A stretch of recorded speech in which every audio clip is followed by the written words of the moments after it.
சென்னை மற்றும் அதன் புறநகர் பகுதிகளில் வெயில் கொளுத்தி வந்த நிலையில் மழை கொட்டி தீர்த்தது.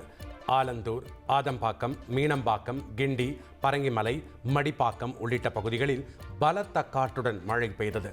இதனால் வெப்பம் தணிந்து குளுமையான சூழல் நிலவியது. இதனிடையே தாழ்வான பகுதிகளில் மழைநீர் வெள்ளம் போல தேங்கியதால் வாகன ஓட்டிகள் அவதிக்கு உள்ளாகினர்.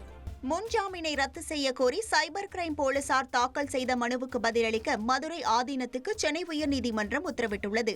கார் விபத்து தொடர்பான மதுரை ஆதீனத்தின் பேச்சு சர்ச்சையை கிளப்பிய நிலையில் இரு மதத்தினருக்கும் இடையே குழப்பத்தையும் மோதலையும் உருவாக்கும் வகையில் இருப்பதாக கூறி சென்னையை சேர்ந்த வழக்கறிஞர் அளித்த புகாரின் பேரில் ஆதீனத்துக்கு எதிராக சைபர் கிரைம் போலீசார் வழக்கு பதிந்தனர்.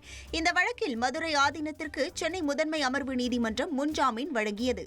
இந்த நிலையில் விசாரணைக்கு ஒத்துழைக்க என கூறி ஆதீனத்துக்கு வழங்கப்பட்ட முன்ஜாமீனை ரத்து செய்ய கோரி சைபர் கிரைம் போலீஸ் தரப்பில் சென்னை உயர்நீதிமன்றத்தில் மனு தாக்கல் செய்யப்பட்டுள்ளது. அதில் ஆதீனத்தின் இருப்பிடத்துக்கு சென்று விசாரணை செய்தபோது கேள்விகளுக்கு பதிலளிக்காமல் ஒத்துழைக்க மறுத்ததாகவும், விசாரணைக்கு சென்ற காவல்துறையினருக்கு ஆதீனத்தின் ஆதரவாளர்கள் இடையூறு விளைவித்ததாகவும் தெரிவிக்கப்பட்டுள்ளது.